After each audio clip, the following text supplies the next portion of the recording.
The orchard was wrong before it was dangerous. The deer sensed it not through sight, but through absence. The rows of trees stood evenly spaced, their trunks pale in the early light, leaves unmoving despite a breeze that should have reached them. Fruit lay scattered beneath branches, bruised and sweet-smelling, but untouched.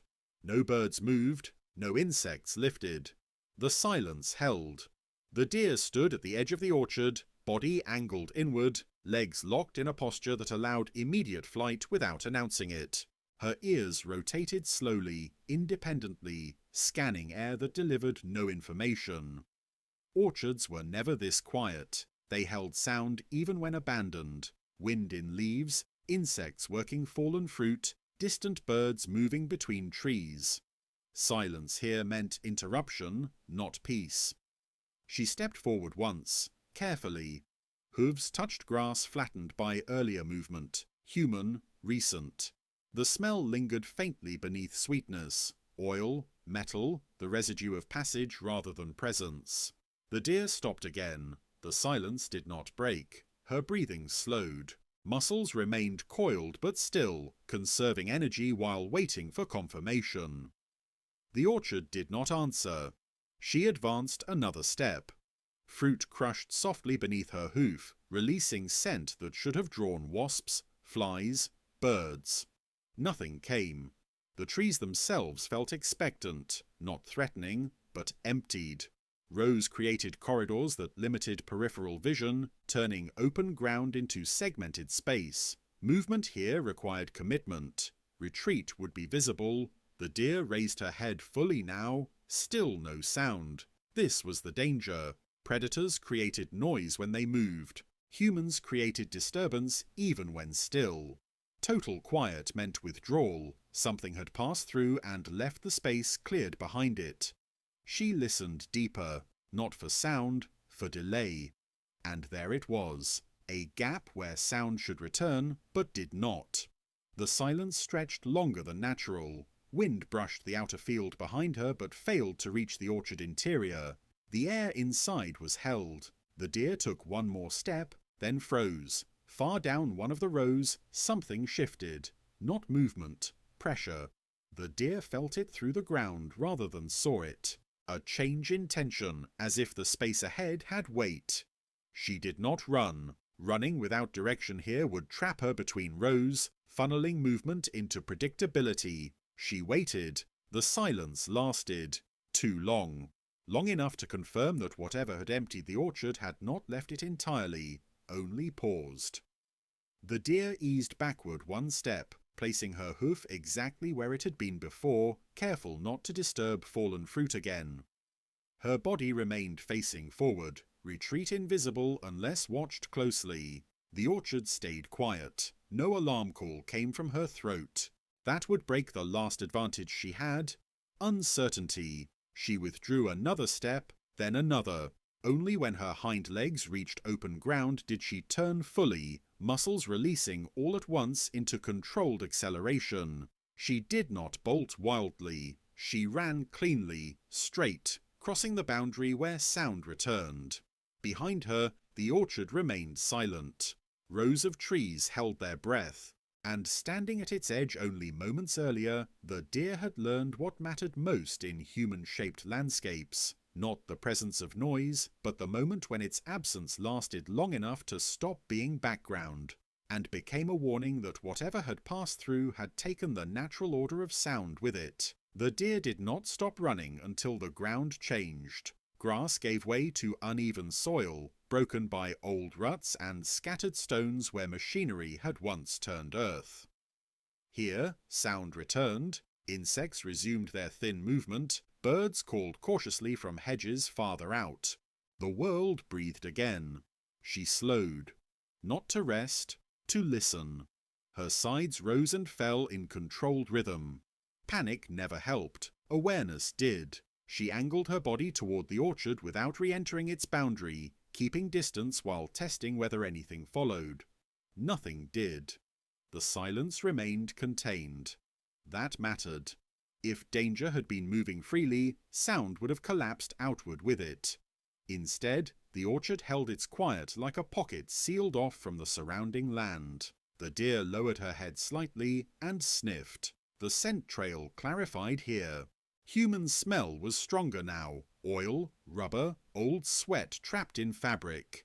It had direction. It moved through the orchard rather than settling. People had passed recently, not hunting in the old sense. No sharp disturbance, no sudden panic left behind. This was different. Measured movement. Equipment carried rather than dragged. Time spent without noise. The deer moved along the edge, parallel to the rows, staying just outside the orchard where cover remained continuous. From here, she could see between trunks without committing to the corridors they formed. Something caught her eye. A line where grass bent unnaturally, pressed flat in a way hooves would not leave. It cut across one row and vanished into another, shallow but deliberate.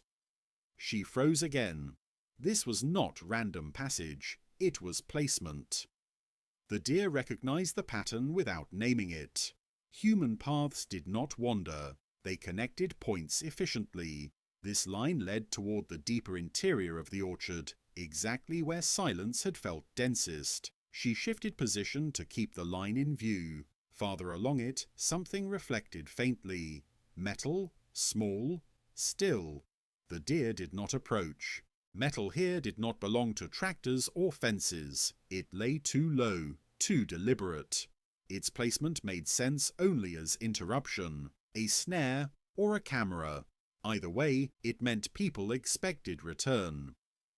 The deer backed away slowly, placing each hoof carefully, avoiding the flattened grass that marked the path.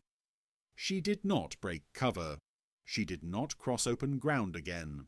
Instead, she followed the hedgerow outward, increasing distance until the orchard became background rather than presence. Only then did she pause fully. Her breathing steadied, muscles loosened incrementally. The rush of flight faded, replaced by calculation.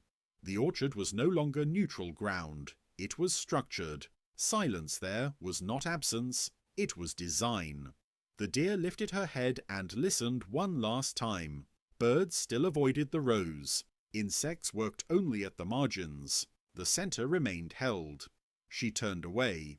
Not because danger was immediate, but because it was patient. And in places shaped by people, patience was often more lethal than pursuit. The deer moved on into thicker cover, choosing uneven ground and broken lines that resisted quiet control. Behind her, the orchard waited, unchanged, orderly, and still, a place where silence did not fade naturally, but lingered long enough to become intentional. Night did not restore the orchard, it only sharpened it. From the cover of the hedgerow, the deer watched as darkness settled unevenly across the land. Open fields dimmed gradually, shadows softening as temperature dropped. The orchard behaved differently. Its rows absorbed darkness quickly, trunks turning into vertical bands that erased depth and compressed distance. Silence returned, not fully. Insects still moved at the margins, but inside the rows, sound fell away again, as if the night pressed it flat and kept it there. The deer remained still. Night normally favored her. Darkness broke outlines, softened movement, allowed approach and retreat without commitment. But human-shaped places rewrote those rules. They used night differently. Light appeared, not bright, not sudden. A small white glow blinked on deep within the orchard, low to the ground and steady. It did not sweep or search. It simply existed, illuminating a narrow cone between two rows. The deer stiffened. That light did not belong to vehicles or buildings. It was too contained, too precise. It cast shadows that did not move, revealing the same trunks, the same fallen fruit, over and over. A camera, or a sensor. Either way, it confirmed intention. The deer lowered her head slightly, aligning her body with shadow. Her coat blended into the hedgerow, colours dissolving into darkness broken by leaves and branches. She did not retreat yet. She watched. Minutes passed. Nothing changed. The light remained constant. No voices followed. No footsteps approached. This was not active hunting. It was waiting, for habit, for routine, for animals to forget the warning that silence had already delivered. The deer shifted one hoof. Carefully, the sound was swallowed immediately by grass and leaves. No response came from the orchard. She moved along the edge again, tracing the boundary without crossing it, testing whether other lights appeared, whether sound returned in pockets. Another light blinked on farther down the rows, then another. They did not illuminate the orchard fully. They segmented it, channels of visibility separated by darkness. Funneling. The deer stopped. Her route back through the orchard, the one she had used before, was no longer viable. The rows had become predictable paths, monitored and held quiet on purpose. She backed away, this time fully. She retreated into thicker growth, where brambles and uneven ground disrupted straight lines and broke sight. Movement here was noisy, but noise here meant safety. It announced presence honestly, rather than erasing it. From this distance, the orchard looked unchanged. Neat rows, even spacing, controlled quiet. The lights remained, steady and patient. The deer did not wait for dawn. She moved on through cover, choosing longer paths that curved away from human lines, accepting distance in exchange for unpredictability. Behind her, the orchard continued its vigil. The silence there did not break with night. It deepened, and as the deer disappeared into land that still allowed sound to move naturally, she carried the understanding clearly. In places shaped by people, danger did not always arrive loudly or chase. Sometimes it waited, replacing sound with light, randomness with repetition, and relied on the fact that animals would eventually mistake quiet for safety again. She would not. Not here. Not this season. The orchard would remain, but she would not return to stand within it while silence lasted longer than it ever should. Morning arrived unevenly.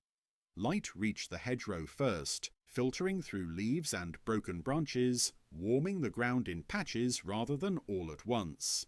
Here, the world woke gradually.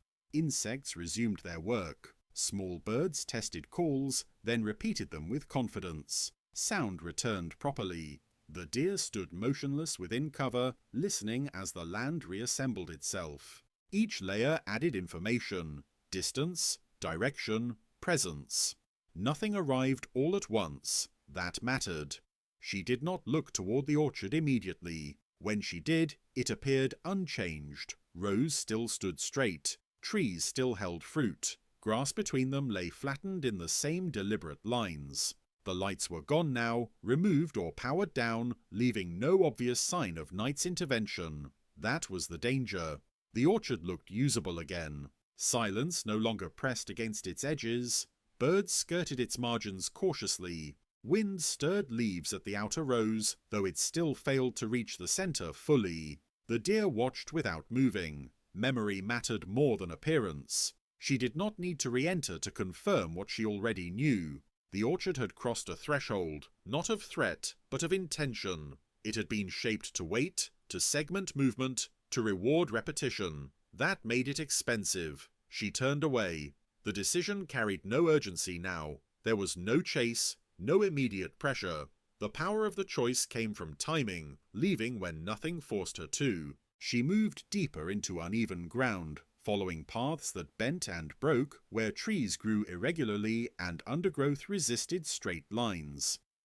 Here, sound moved honestly. When something shifted, it announced itself. When silence occurred, it passed quickly, replaced by life resuming its noise. The deer paused once more at a rise and looked back. From this distance, the orchard blended into the surrounding land, its order softened by light and perspective. Anyone passing might mistake it for just another stand of trees. She would not. Places changed quietly. They did not always announce when they stopped being safe. Sometimes they waited for animals to accept the quiet again, to mistake control for calm. She stepped forward and continued on. The orchard remained behind her, intact and patient, offering fruit and shade and silence to whatever would next test it. The deer did not plan to be among them. She had learned what mattered, not the presence of danger, but the duration of its absence, and how long silence was allowed to persist before it revealed itself as something held rather than something natural. Here, beyond the rows and lights and flattened paths, sound returned in layers, not traps. That was enough. She moved on, carrying no victory, no loss, only the knowledge that survival in human-shaped landscapes depended less on courage than on recognizing when quiet had stopped being background and started being a condition imposed. The orchard stayed where it was. The silence there would come again, but the deer would not be standing inside it when it did.